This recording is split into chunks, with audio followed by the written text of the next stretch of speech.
জি বাংলার একাধিক ধারাবাহিক শেষের মুখে, এমন খবর নিয়ে তোলপাড় সোশ্যাল মিডিয়া। এমনকি টিআরপি টপার হওয়া জগদ্ধাত্রী, পরিণীতা, ফুলকিদেরও বাদ দিচ্ছেন না নিন্দুকরা। যদিও সেদিক থেকে দেখতে গেলে মিত্তির বাড়ির টিআরপি সত্যিই কম। সেরা 10-এ মোটামুটি নিজের জায়গা ধরে রাখতে পারলেও স্লট হারাচ্ছে ক্রমাগত চিরসখার কাছে। তাহলে কি শেষের মুখে ধ্রুব আর জোনাকির গল্প? ধারাবাহিক শেষের আগে কি আদেও দেখাবে ধ্রুব জোনাকির রোম্যান্স?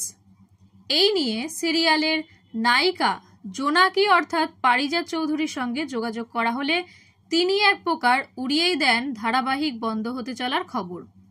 জানান যে না, এটা সম্পূর্ণ ভুল খবর।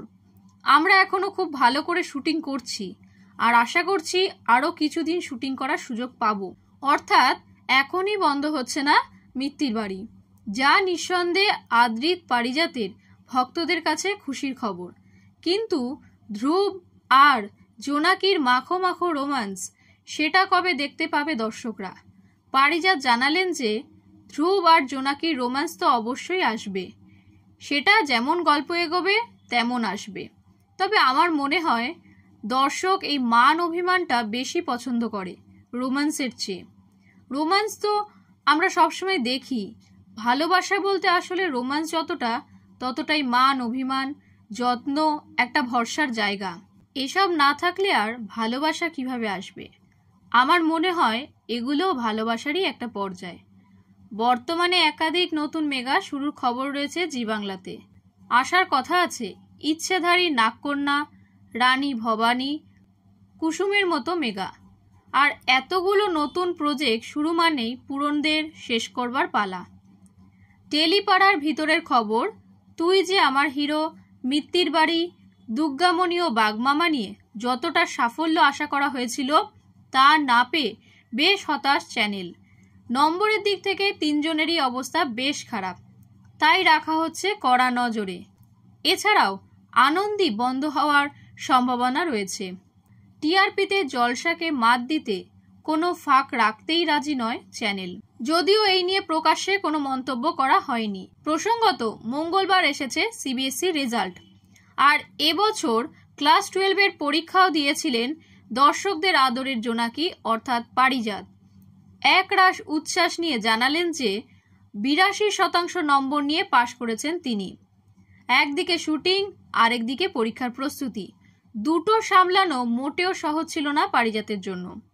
অভিনেত্রী জানান, মিত্তির বাড়ি করতে করতে পরীক্ষা দেওয়া খুব চাপের ছিল।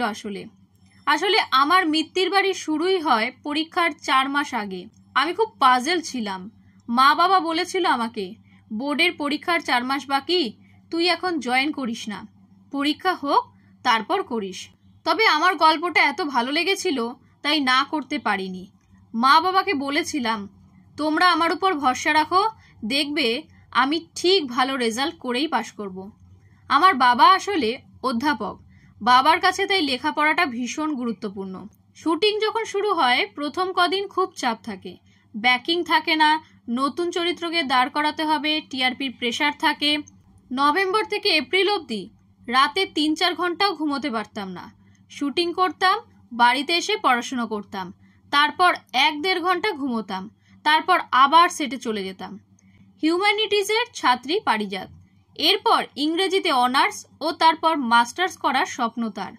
পারিজাতের মতে আমার পছন্দের বিষয়ও ইংরেজি। আসলে আমি ভালোবাসি লেখাপড়া করতে, তবে শুটিং করতে করতে পরীক্ষা দেওয়া খুব শক্ত ছিল।